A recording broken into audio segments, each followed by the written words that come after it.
a lot of people, you take a job and you feel like it's very separate from your life. You got your professional life and your home life. And it is really, nursing seeps into your bones. It seeps into your cells, the events that you witness, the connections you have with the family, the patient, the stress of medication management, taking care of somebody. The job is really intense. So I think it has impacted every part of my life. And I don't think I realized 25 years ago when I became a nurse that it was really important just to realize that it was going to affect every part of my life. Welcome to the End the Silence podcast. I'm your host, Sandra Payne. As an RN and holistic wellness coach working with nurses, I am uniquely positioned to hear the struggles, the deep passions, and the stories of nurses, our silent heroes.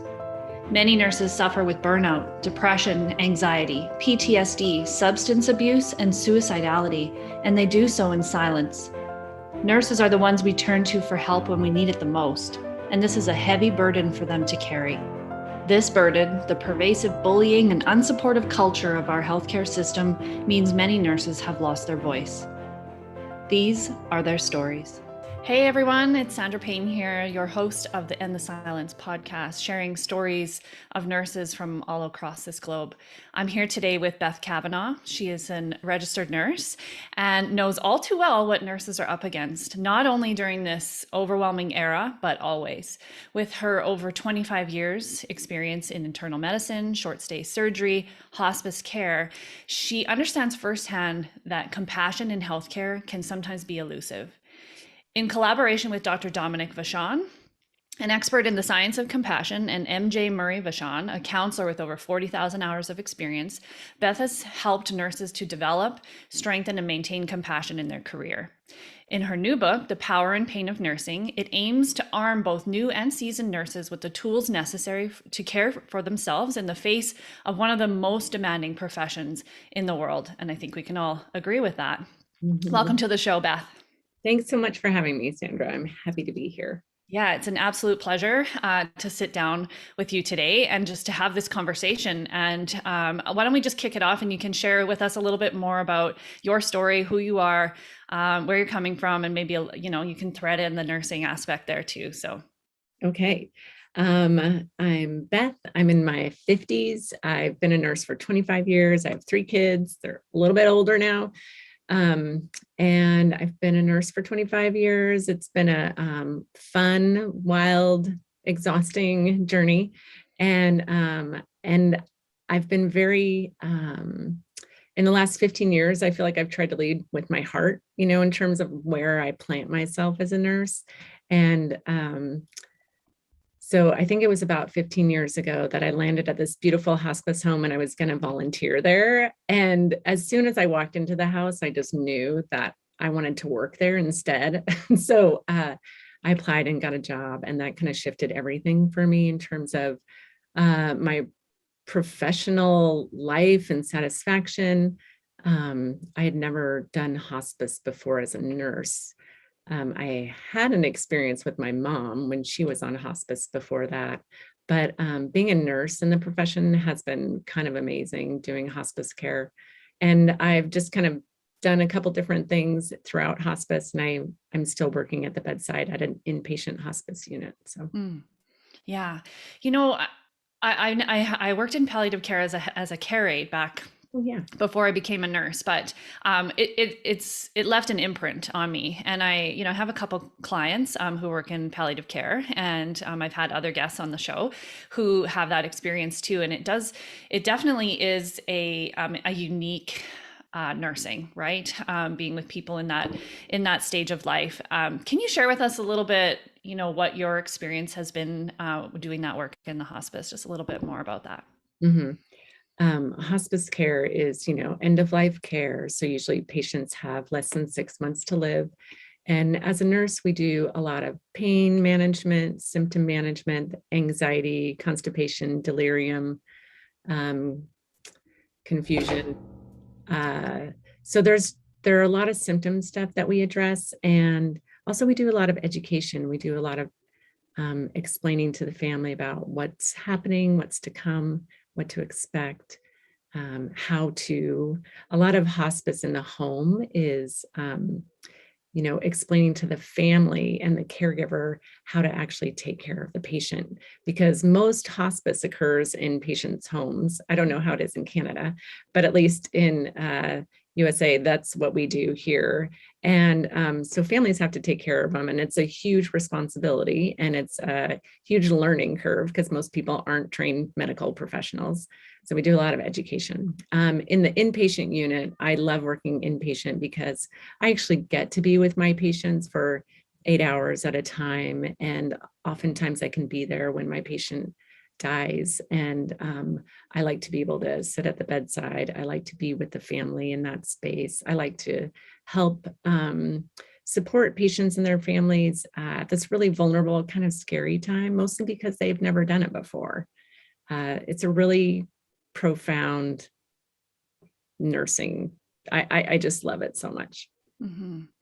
Yeah, I think there's a real honor in being given that opportunity, right, to spend that really pivotal time in those people's lives with them, and to be able to hold that space and just to be that grounded presence, because you have done it before, and although I'm sure every death is unique in its own way, and special in its own way, I'm sure, just it's because of the different family, the different individual, the different circumstance. But tell me, like, when you think back over your career of 25 years of nursing, and I know just the last chunk has been in the hospice, but there was other experiences before that. How has nursing impacted your life? My life? Yeah, I know. Where do you start, right? I think that's a really good question to ask, because I think people feel like, a lot of people, you take a job and you feel like it's very separate from your life. You got your professional life and your home life. And it is really, nursing seeps into your bones, it seeps into your cells, the events that you witness, the connections you have with the family, the patient, the stress of medication management, taking care of somebody. The job is really intense. So I think it has impacted every part of my life. And I don't think I realized 25 years ago when I became a nurse that it was really important just to realize that it was going to affect every part of my life. I mean, boy, I don't even know where to begin. So what was your original question? How did it impact my life? Yes, it did. Yeah. Yeah, and it does. It seeps in, and there's like this, this blanket statement of like, learn how to leave work at work. And I think that that's coming from someone who doesn't have a hot freaking clue what nursing is, because I never figured that out. Mind you, I didn't have the tools and the strategies and the practices that I have now.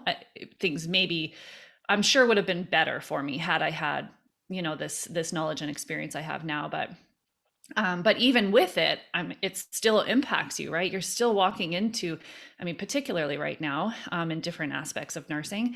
But like, where did you see the biggest kind of overlap, or the biggest sort of impact, yeah, in your personal life, being witness to all the different aspects of nursing?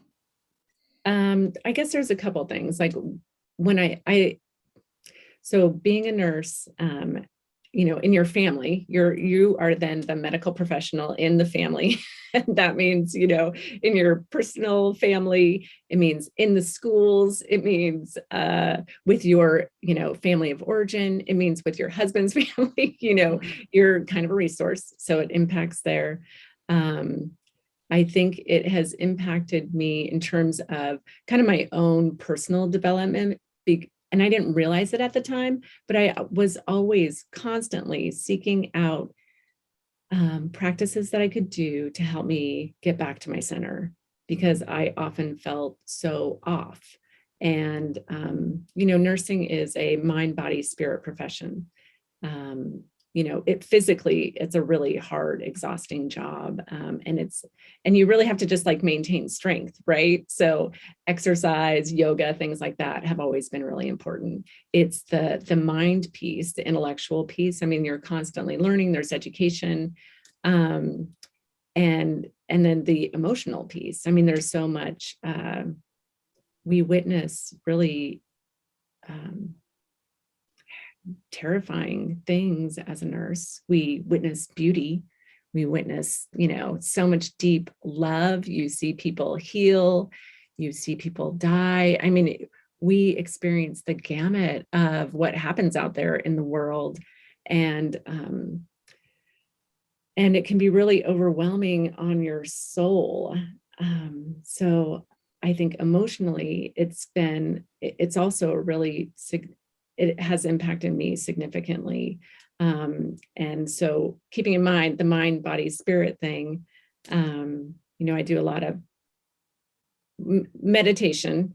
I try that's kind of an inconsistent practice of mine. Sometimes it's 5 minutes, 3 times a week. Sometimes it's 20 minutes, 6 times a week. Sometimes it's nothing any time of the week. And yeah, I'm sorry. It's kind of a big question, and I don't really know how to encapsulate it. I just think that it's really important to remember and know that it in fact impacts you, impacts your mind, body, and spirit. And so you need to do practices to return to center in all those areas. Yeah. Yeah. And I think when we get into nursing, I mean, I feel like I had a good understanding that it was going to be hard. Like physically, it was going to be hard. Mentally, I mean, we just went through nursing school. We are fully aware of how much knowledge and how much expectation there is, and then that pressure too. I mean, we can add that to the list of the pieces that really impact us on that spiritual and emotional level, and mental level. But I don't think there is enough emphasis given in nursing school or even in nursing to the emotional impact, of being with people in those experiences. I mean, yeah, the light stuff is great because, I mean, it really is. It reminds us of our humanity. It reminds us of our shared connection. It's like, it's beautiful to witness amazing love and connection and being with patients in those times. But there's also really, really awful things that we sit through, beautiful in their own way, but at the same time, really, if we're not prepared, really can be damaging to us. And I know there's a part of your book, and we're going to talk about the book too, for sure, where you were, saying how you tried to compartmentalize different aspects of the job, trying to push it away. And I think that's what most of us do, because if we don't know how to deal with it, how do you deal with it? And it becomes quite overwhelming, and it can swirl into those, depression and anxiety and worse. And I think we're seeing a lot of that right now, for sure. Of just this, this real affront of like, for years, we've just been pushing it down. We've been hiding from it. We've been dismissing it, avoiding it. And now it's like, it's just hitting this edge, and it's confronting a lot of people really harshly. And so what has been, you said the yoga and meditation, what has been some of the other like most effective strategies for you to help deal with that emotional component and how it has seeped into your life? I've done some counseling. EMDR, I think it's really helpful, especially I've done that just for my personal life events, but I think that for nursing, I think it could be really important that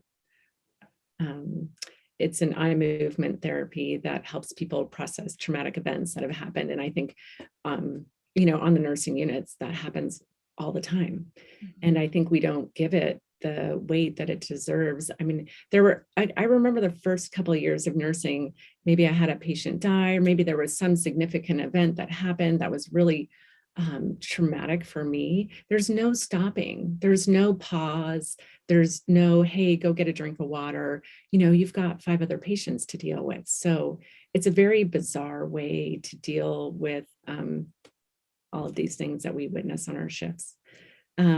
So other things that I do for the emotional impact are, walks, nature, keeping my connections with friends. I think, and my family, my relationships being really important to me because that feeds me. And also, saying no to extra shifts, unless I can really do it, and do it with a happy heart, and do it where I'm not impacting my family life or that free part of my life. And I think that's a really hard thing to do as nurses. We're constantly asked to work extra, especially in the last couple of years when, a lot of nurses have jumped ship for obvious reasons.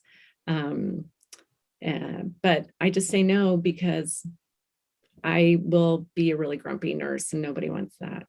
Mm-hmm. Yeah, I think that ties to prioritizing your needs and boundaries, which is like always a big aspect of what we're talking about in my groups that I lead, and I'm sure every nursing group out there, because it really does. There's so many reasons why we say yes. The guilt particularly is the biggest part of knowing that you're leaving your coworkers short staffed, knowing about those patients that are not going to get the attention and the care that they deserve, and but then there becomes this push and pull between giving there and your family. And it's interesting, in just different things I've read and different people I spoke to, how common it is for us to give everything there and continue to give everything there, even though our personal life and our relationships and our family life are struggling and being neglected. And then there's that guilt of that, right? So, how do we win? How do we win when this guilt is just this seething kind of curse in this world?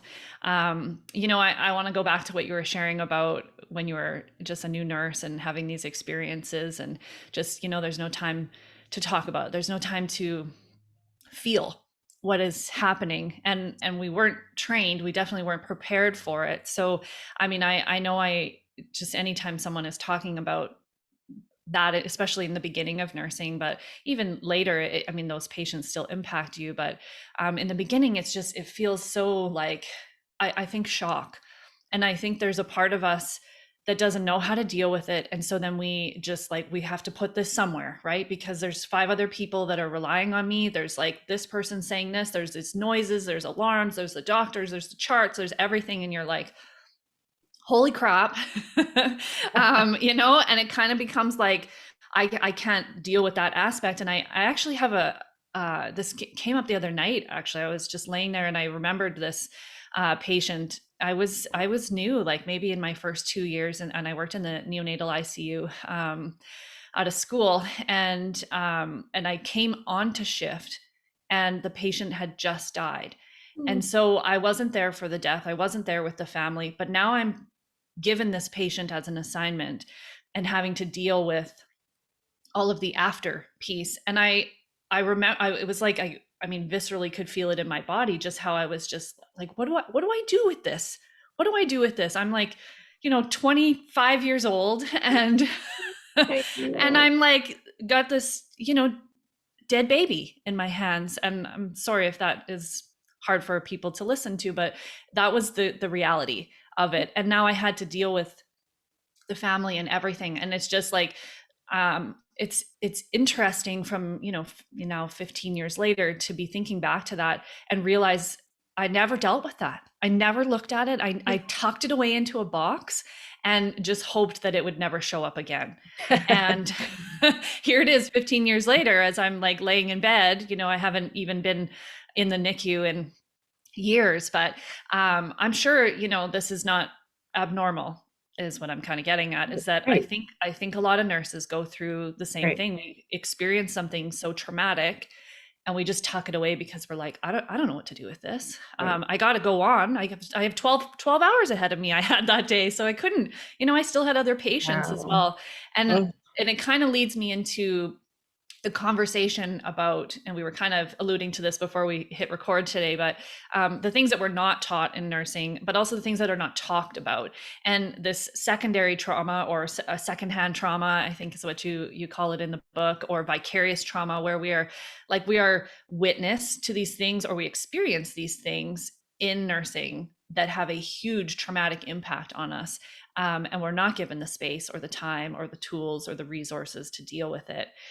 Tell me what you have learned about this trauma, and just kind of like what your understanding is of it and how you have learned to unpack those boxes that you've tucked away. Yeah, I mean, I think that it's interesting because trauma stuff, I mean, that, you holding the baby who died, I mean, that's such a, that's quite an image, right? And it seeps into ourselves in this way that we have no idea how to process it.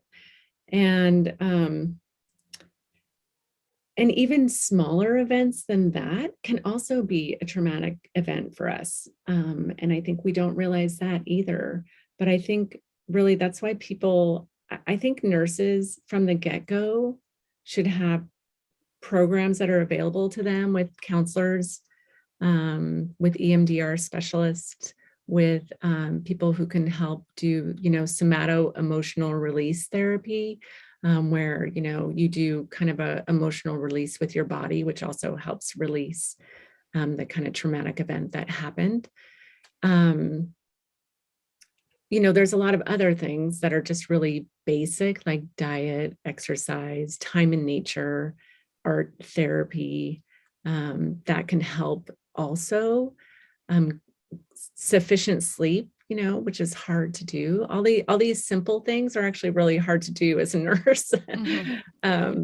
But I think that's why when you enter this profession, you have to kind of enter it armed in a way where you're going to be able, and you're going to know that this shit is going to happen. You're going to deal with some really awful, harrowing experiences. And therefore, you need to have an arsenal of, and I hate using war language, you need to have some really sufficient tools to deal with this throughout your lifetime, because it will impact you emotionally. Like you were saying, Sandra, anxiety, depression, insomnia, that stuff really, that it just kind of comes up over time. So you want to get ahead of it, right? Or at least be able to deal with it. So I think having a team of people that can help you do that is going to be important. I mean, one of my dreams is that healthcare systems will have really integrated, employee packages that offer things like this to nurses. So. Yeah, I'll hold that dream with you, because and everybody that's listening, just hold that for a minute, because we deserve it, first of all. And our system is not sustainable if we don't make some changes to help heal the healers, to help heal the people that are doing the work, and holding this massive space for all the suffering as well as the good, but the suffering in the world. And we can only hold so much, right, before it starts to really impact us, or we have to leave because we don't see any other option. Right. Yeah. So you talk about something else in your book, and it's easy to talk about the really hard things in nursing, and they can sometimes feel like the predominant part. Right, the struggle and the suffer and all of the heaviness that can come with us. But there's a lot of really amazing things that come from the work as a nurse. And you call it compassion satisfaction. I think those are your words. And I was hoping that you could share with us, what that means to you, and maybe some of your experiences, like the ones that really jump out at you as just highlighting that pleasure and reward of doing this healing work as a nurse. Yeah, I mean, that's why I stay, frankly. And I have definitely taken time off nursing over the last 25 years. Like I've taken, maybe a 9-month break, a 6-month break, an 8-month break, I think probably 3, maybe 4 different times. Where I've thought, oh, okay, hold on, I need a second to regroup a little bit. And I was lucky enough to be able to take the time off, and I have come back to it. But as far as compassion satisfaction, so I keep coming back to nursing because it gives me so much meaning, and I cannot imagine another job out there that would where I can connect with humans in the way that nursing lets you.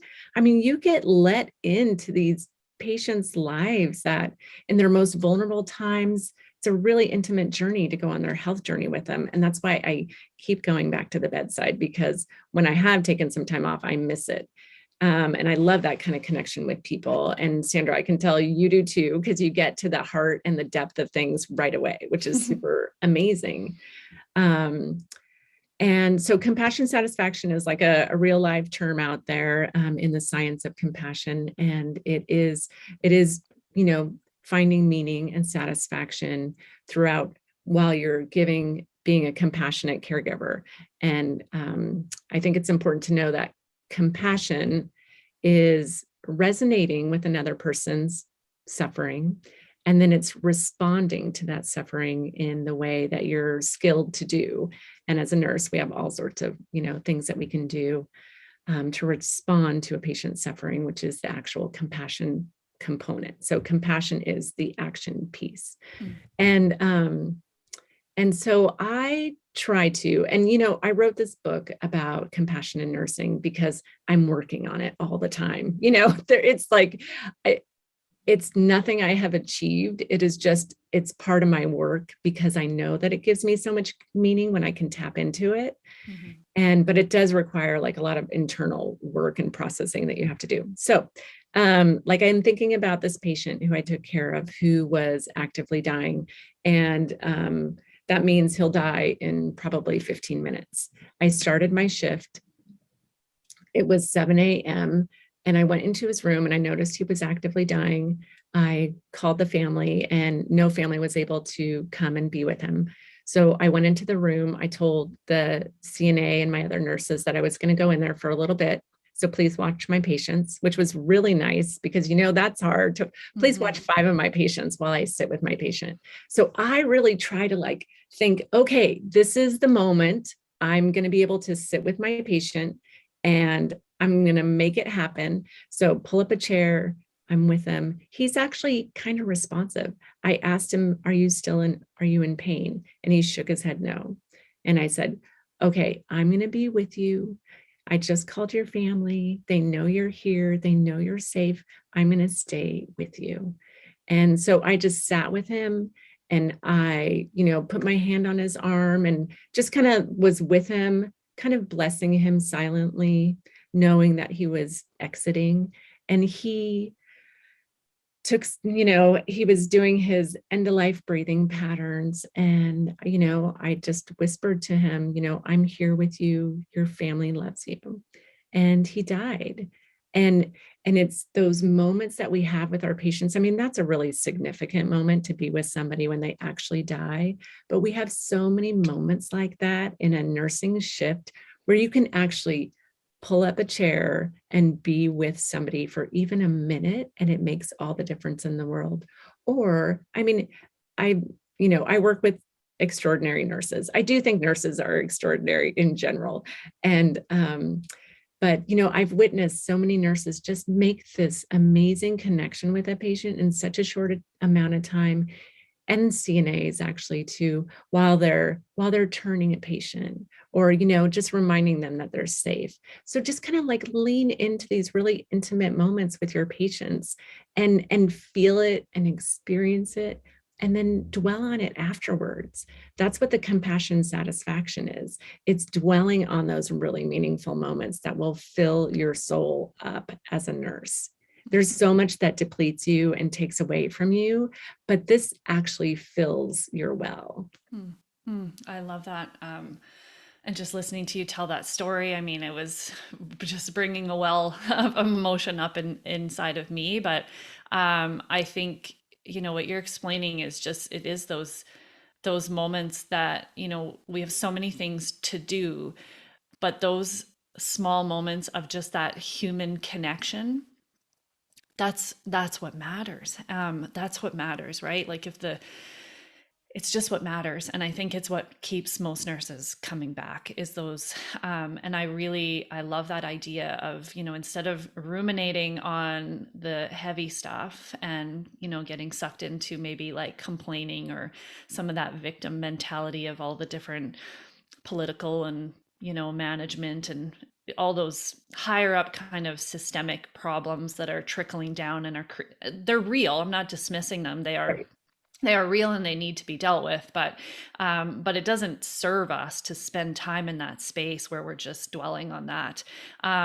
Because it leads to powerlessness, it leads to hopelessness, it leads to depression, and it leads to us leaving. So if we can, take that time to sit and reflect on those positive experience, reflect on those human connections. I mean, just as you were talking, my mind was just flooded with all the different over the years. And I'm sure everybody listening too, like you can hear that spark of, two souls really. And I would imagine being in hospice and palliative care, particularly, that you would, almost need to have a spiritual practice of your own. What's your take on that? Like, I mean, I've worked with a number of nurses, and not everyone has a spiritual belief. And I know even in my own story, I didn't have one until I started exploring it 6 years ago and started digging into different belief systems, and really not landing on one in particular, but just landing in a place where I have my own unique understanding of what is, the purpose and what is happening, and divine intervention, and just all of that aspect. And it's like our whole human connection. But in this in this work, like, yeah, what's your take on the spiritual aspect of this work, but also like the importance of it as a nurse? Okay. If I answer your question, will you kind of give me your kind of spiritual, like kind of what you kind of figured out after 6 years, and what resonated with you and what kept you kind of, I don't know. Yeah. What you figured out? Mm-hmm. Is that a deal? Okay. Yeah, it's a deal. Okay. So it is really important to look at your spirituality of care or philosophy of care. Dominic Vachon has a book that he wrote. It's basically a textbook called How Doctors Care, and it's all about the science of compassion. It's an amazing book. I have not read all of it because it's so big, and it's very sciencey, but it is also really practical and useful and funny. Anyway, he talks about the spirituality of care and philosophy of care, and how important it is to really think about how you are operating as a human, as a caregiver, and think about this aspect of your life. It's really hard to be in a healthcare profession where people are living and dying, and you are responsible for them, without really going, what is this all for? I mean, right? I mean, I think it's impossible to be in the healthcare profession and not be completely overwhelmed by the significance of our job and the shit that happens to people randomly. We see the systemic failures, we see misfortune, we see life choices that have brought people to the hospital. So dwelling on your spirituality of care or philosophy of care. And he incorporates both of those as options for people who may not see themselves as like religious or believing in God traditionally, but there's got to be some kind of heart-centered space that you operate from, because you are working with humans who are in their most vulnerable times for the most part. And to dwell on like what feeds you. And I feel like for me, like I used to be a churchgoer. I was born and raised Catholic, raised my kids Catholic. And then after 17 years of raising my kids Catholic, I decided to not stay in the church anymore and just kind of jump ship and see if I got struck by lightning, which I didn't. So that was good. And then it just felt like it really aligned with me. I didn't want to go to church anymore. I totally appreciated, though, my religious Catholic upbringing. And I still have a very strong belief in God. And I have a very strong belief in all sorts of other divine creators out there.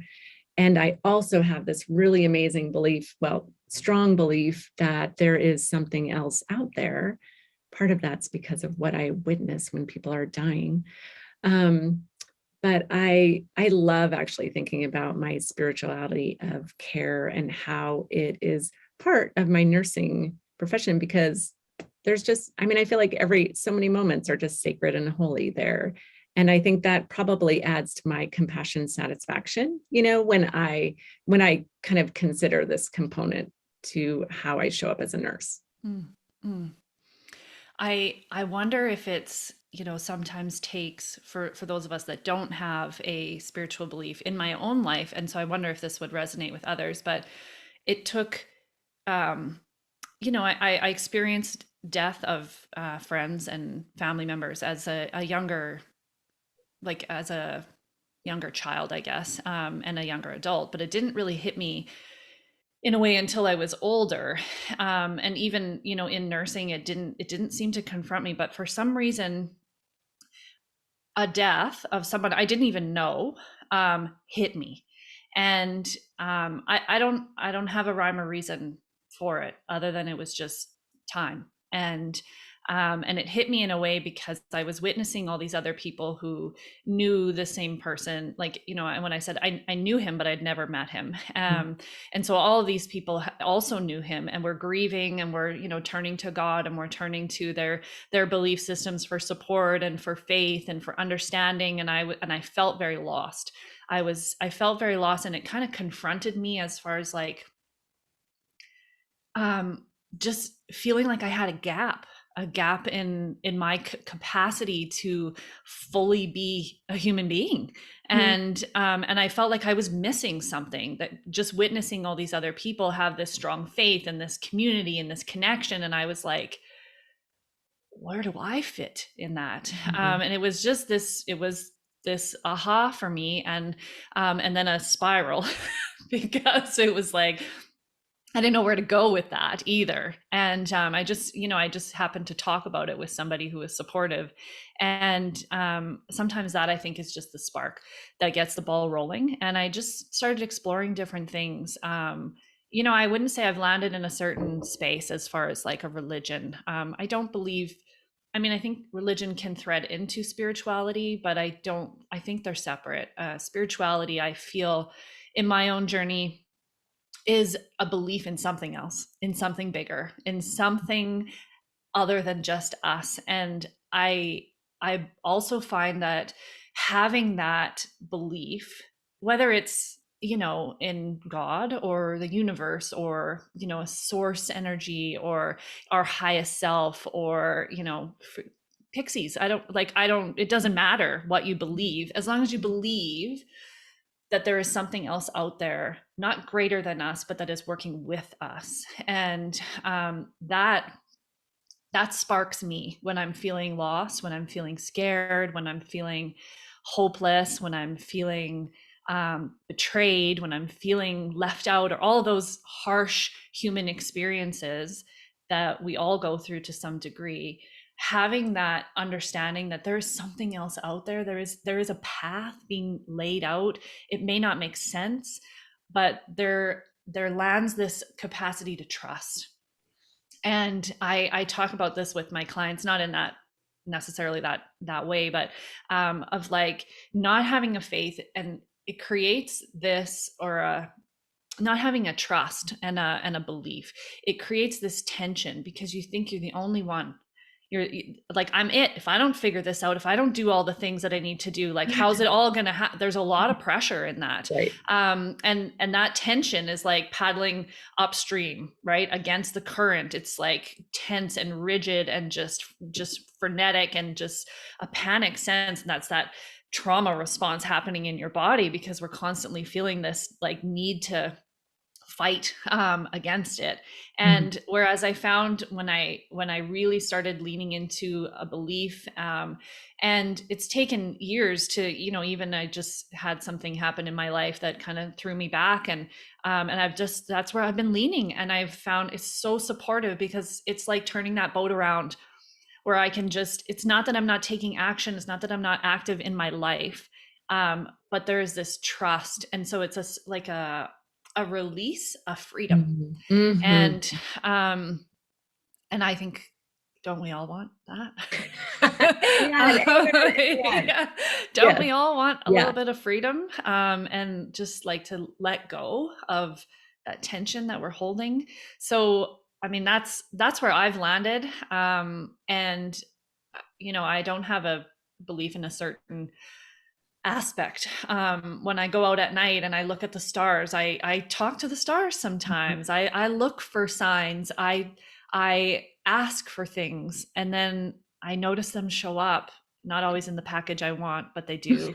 They do show up, and I just think it's like it becomes a practice of leaning into that trust and faith. And there is a real like, I mean, you can just sit back when you have that you're not, it's not all on your shoulders. So, it kind of wants to lead me into the conversation, and I want to talk more about your book, but we're going to get there in a second. But there's a chapter in your book, and just for everyone that is going to buy it after they listen to us, it kind of goes 30 days, and so you have these practices for 30 days that you can go through. And I really like that layout, because I mean, full well nurses are busy, and it's hard to incorporate these different practices and exercises. So one a day or one every couple days, it just makes it really reasonable and doable, and they're so specific to nursing, so just super helpful. But one of them talks about confronting our own death. And I want to dig into this, particularly, you see a lot of death in the work that you do. And I think when I reflect on the last 2 years and the amount of fear that has unfolded and kind of like billowed up for people, it's been confronting our own mortality. Mm-hmm. And you have this practice that you share in the book. So I wanted to give you some space to share a little bit about that, and maybe even share the practice with the listeners. Okay. Yeah, one thing I wanted to mention about our previous conversation that we were having about spirituality of care, if that's okay, is I believe that you are building community in what you're doing right now. It's like your own little version of a spiritual community. And I do also think that it's important to think about agnostics and atheists. And like you said, I mean, you can find, awe in nature, and maybe that's your driver. Or maybe I encourage listeners to, when they're on a shift, kind of lean into like the energetic, back out and just kind of look at the energetic component of what's happening in your day. See if you can get into some kind of flow. See if you can be open to, wisdom that might just pop into your head. Dominic Vachon, in his book, How Doctors Care, he talks about how doctors, will say, I don't know where that came from, but I gave the patient this response, this answer, and it really resonated with them. Just see how many times that kind of thing shows up on your shift. And that, so it doesn't have to be like a God-centered thing. It can just be openness to something else. Mm-hmm. Yeah. Let's see. Okay, so the death exercise. I think it's important. I mean, we are confronted with our mortality every time we show up on our shifts, for the most part. And I think it's a really jarring experience for most humans, right? I mean, most of us, that's the last thing we're thinking about is our death. And so to have maybe a patient who's so sick, maybe stage 3, stage 4 cancer, confronting their own mortality, I think it's really important practice as a nurse, CNA, to really contemplate your own imminent death. And by imminent, I mean, it's going to happen eventually, right? Guaranteed. Guaranteed, except for Elvis. So really, if you want to, the practice that I talk about in the book is thinking over your life, maybe find a quiet place in your house where you can lie down and, do maybe a body scan. So go from head to toe, just kind of thinking about each part of your physical body and how it's served you over your lifetime, in whatever year you are, really just, from head to toe. And I love that practice because that gives you so much appreciation for, what's happening in this physical body of ours. And I think a lot of gratitude and just positivity in general shows up. And then process your death, meaning, if I had 10 years left to live, if I knew I was going to die in 10 years, what would I want that to look like? Who would I want at my bedside? What is important to me when I'm dying? Do I want a religious leader to come and give me an anointing? Will my sister be there, who I've been in a fight with for the last 2 weeks? Just really kind of process that moment, the moment of your death, and then take it a shorter time span, 5 years from now. If I was dying 5 years from now, who would I want at my deathbed? What's important to me? And then have it come closer to you a year from now. And I think when it gets really closer, then think about, in addition to who do I want at my bedside, what do I want my death to look like? What's important to me? Consider, what do I want to do for the next year? What's important to me? I think that really helps you kind of lean into like your professional stuff, what's important to me with my job, what's important to me with my family, my relationships. Is there anywhere I want to go? I just think this activity just really helps you kind of clarify like a laser what's important in your life. Mm-hmm. And then continue with the exercise. What if I was going to die 30 days from now? What if I was going to die tomorrow? And I just love the process of it, because it really, maybe it'll bring up your relationship with your sister. And maybe I want to kind of hone in on that. Everybody usually wants to call their mother. Or maybe I want to go to Hawaii and buy a ticket to Hawaii. Or maybe I want to go run around the country in a VW bus for a year. I just think whatever it brings up is good, because it's going to tap into our heart's desires, which I think often get lost just in, the way that we're living anyway in this culture. Mm-hmm. So I think it can really impact you. The other layer of this as a healthcare professional is that you can show up for your patients in a different way, right? The ones who are confronting their own mortality. You're so much more empathic to somebody when they have maybe 6 months left to live. They're going through this exercise in real time. That's so intense. And to really think, God, what is going on in their head? What would they want? Yes, I'm going to bring them water. Yes, I should ask them if they want ice cream right now. I think it makes you just a better nurse, because you are also like, oh shit, like I just did this the other day and I would definitely want some ice cream right now if I was going to die in 6 months. You just kind of go the extra mile for people. Mm-hmm, mm-hmm. Yeah, it's making me think of, you maybe have read this book too. It's the top 10 regrets of the death and dying, dead and dying. Yeah, yeah. And written by a palliative nurse, and it's an exercise that I introduce in the end of my program, and it's inviting everyone to write a letter to their present day self from their 100-year-old self, and it's allowing us an opportunity to again reveal like some of that desire and of what's important to us, because we do get lost in the world. We get lost in the hustle and the busyness and the expectations and the pressures and everything, and we lose sight of our dreams and what really is important to us, and it can really kind of bring it back and recenter us as we move forward. Is that like, is this aligned with what I want my life to look like? And that's ultimately, everything I teach is about alignment of your life, like pulling all these fragmented pieces, is pulling them back. And when we can find that, that's maybe the ultimate state of like nirvana or whatever.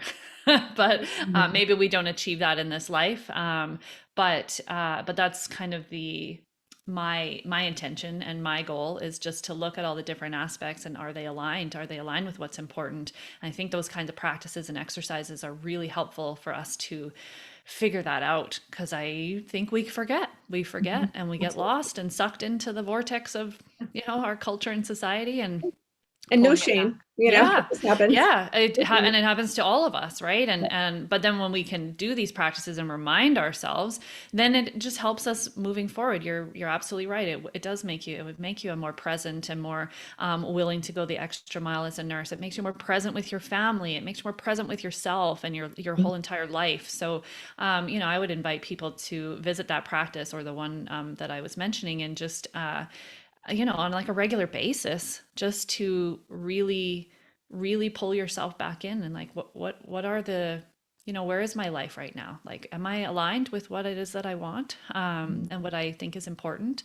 And maybe it is, maybe it isn't. And if it isn't, again, it's not a shame thing. It's okay, what could I do differently? It's Yeah. an opportunity to make I love that. change. Yeah. I love Yeah. that. Are you going to talk about what your groups are? Because they sound amazing. Well, I talk about it throughout all the episodes. I definitely will share at the end, but I want you to tell us a little bit more about the book, and how people can find the book, what they can expect from the book, where they can find you, and everything that you do. Yeah. All right. I have a website. It's bethcavenaugh.com, and that's where I have two books. One is Some Light at the End, which is a hospice caregiver guide, basically. And I have this new book, The Power and Pain of Nursing, which it's tiny. It's a really easy read for busy nurses. It's a 30-day guide to self-care practices to protect and replenish compassion. And you can get the book on Amazon, of course, and all other places that sell books. You can get the ebook version as well.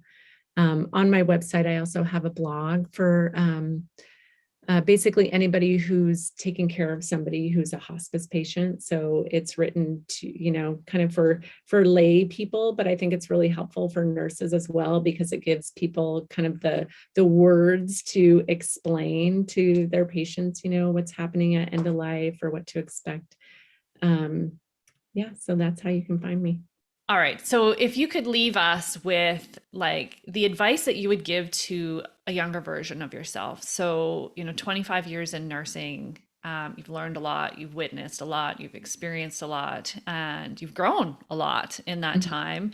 And knowing what you know now, knowing what you've been through, kind of like that exercise we were just talking about, the 100-year-old self to your present day, but like, what would your today's version self say to your 25 years ago self that's just getting into this profession? What would be some of your advice and guidance to her? Okay, I can think of maybe three things. There is this program over at the University of Virginia that has a nursing school, and they have a bunch of self-care practices and programs there. There's like a compassionate institute there. It's really beautiful program, beautiful people that run it. And they had this one video seminar that talked about the system of healthcare and how damaging it can be to nurses. And so really important to know that we work in a system that has job demands and inadequate staffing ratios and technology snafus and administrative responsibilities that we shouldn't necessarily have. And it's a hard system that we work in. So there are some systemic things that do have to change for your nursing profession to be better. And then there's self-care stuff that we can do to make our profession better and to make you be a better nurse and to make you feel better about the work that you're doing and to make you a more compassionate human and nurse. And these two shall coexist, right? So I think changing the system is actually a really important piece of this. I think if you can get involved in some way to make some effective change, and it can be really small, but be a voice out there for how to improve your unit or your system. I also think that, self-care, I'm going to say self-compassion. Self-compassion is a really, really important piece. Do a little bit of research. Kristin Neff is a PhD, and she's like the queen of self-compassion. She has so many resources on how to incorporate self-compassion and what it looks like. And I think nurses, we can be really, really hard on ourselves about everything. And when we are not self-compassionate, we become more judgmental, and we cannot give compassion to other people. So really, like, the first place to start is right here. And being self-compassionate means you would talk to yourself as you would talk to a friend that you dearly love. I'm surprised at how critical I can be of myself. Like, I can call myself all sorts of names all the time. I really have to work at being kinder to myself. But it does play out in a really expansive way if you can actually incorporate this into your life. So I'm just going to leave you with those two things. Work on self-compassion.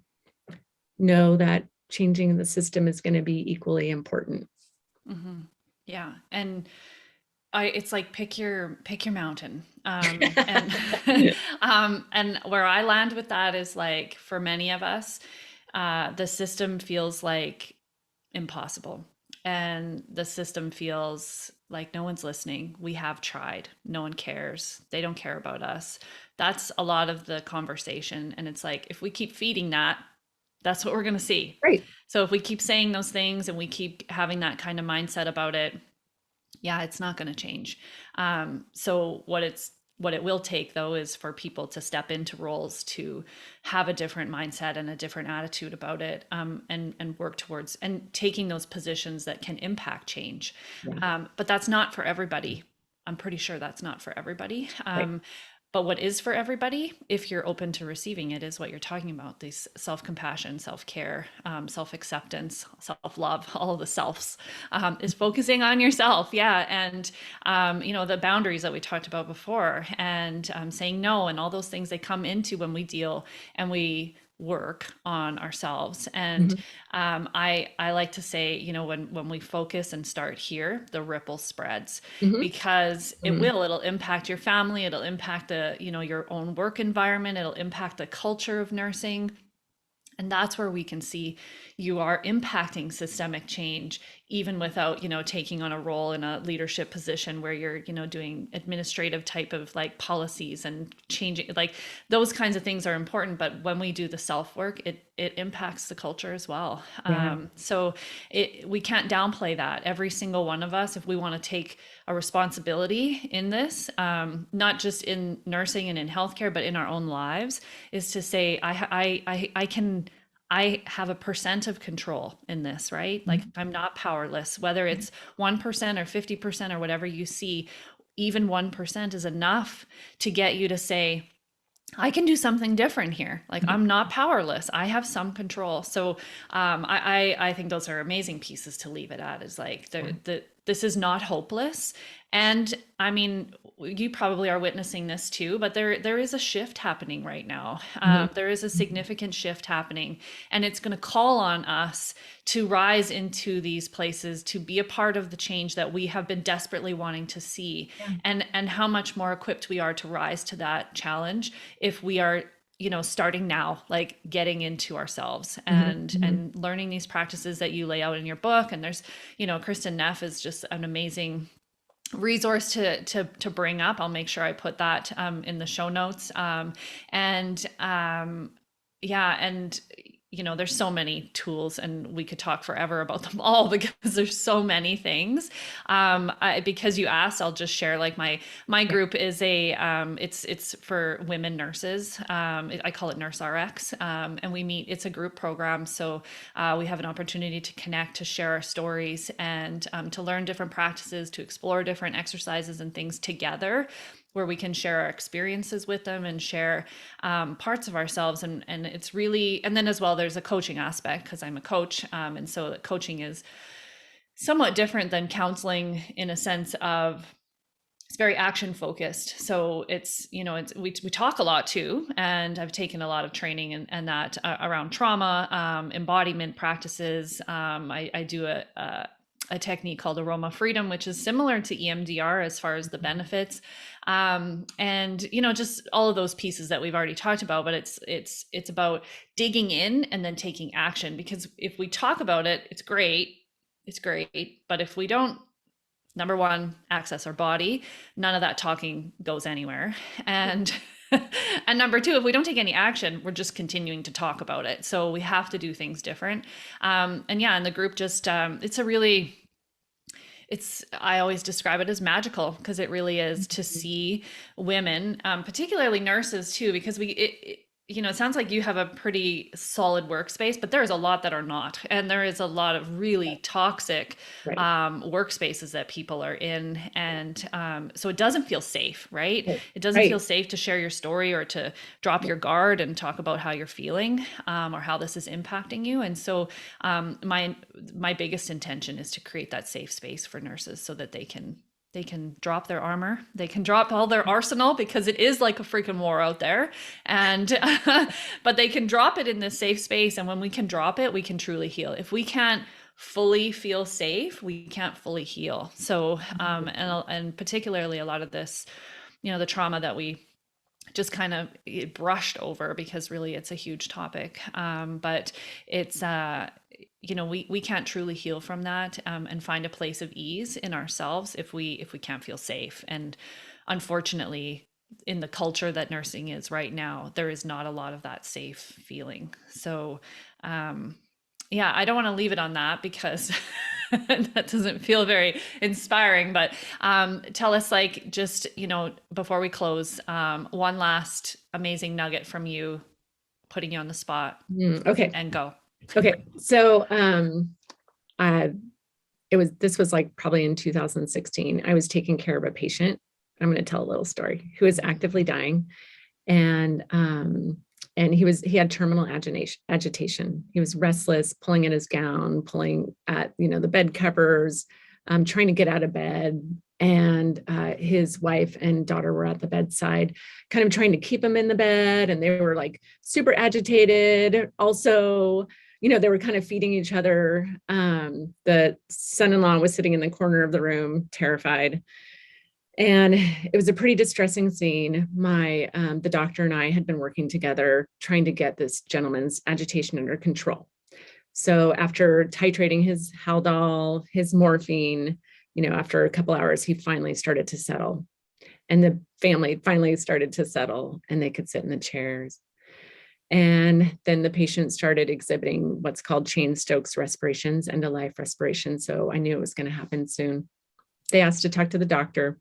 The doctor went into the room, and he came back to the nurse's station about 10 minutes later, and he was really ghostly white. And he goes, the patient just died while I was in there. And I said, oh, okay. And he goes, I've never been with one of my patients when they died. And I was like, what? And then I didn't say anything else, but there was all sorts of things going on in my head, which was, wait, I'm taking orders from you. Like, wait a second, like, how is this even working?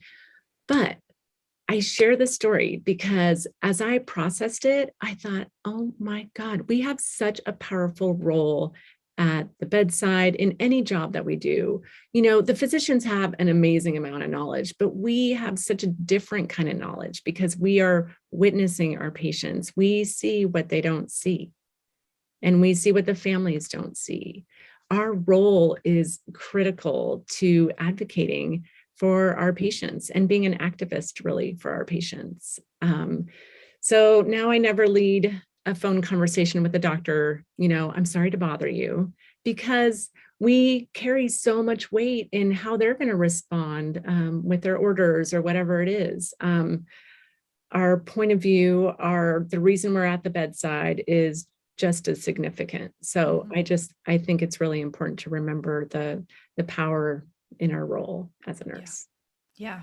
And that is an amazing place to leave it.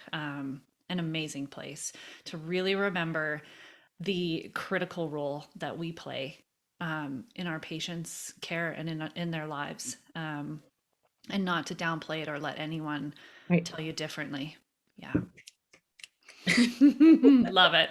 Thank you so much for being here and sharing with us. I'll make sure that I put the link to your website so people can get your book, and follow along with you reading the blog if they choose. It's been an absolute delight having you here. I know. Yeah, I know. It's been fun. I've really loved this. I don't think I've been with somebody who's so aligned. So thank you for inviting me. And I feel honored to share space with you. And you really do cultivate a beautiful space. So thank you. Even in my cage. You do. I love it. I don't know. It feels safe. It does. So wonderful. Oh, awesome. Thank you. I personally want to thank you for taking your time to listen to this podcast. It is my truest honor to sit with these nurses and witness them tell parts of their story. We as human beings have a deep need to be seen and heard, and this is my way of helping nurses in particular find their voice. Please know that the opinions shared in this podcast are those of the individual sharing them and not a reflection of any employer or regulatory body. We are sharing our truth, and that may not always resonate with you, but I'm guessing if you're listening, that something has rung true for you in this podcast. Our stories offer healing and create connection, two things that we as nurses need as we navigate the jungle of a healthcare career. So thank you for being witness, and if you feel inclined to reach out to the guest on today's episode to offer validation and appreciation, you can always find their contact in the show notes as well as other links to the offerings of Sandra Payne Wellness. If you'd like to be a part of the community, join our private Facebook group, Surviving Nursing. And if you'd like to share your story on the End the Silence podcast, be sure to reach out. When we can come out of the shadows and into our light, we can create the change that is needed. And when we do this work together, we are so much stronger. Thank you for listening.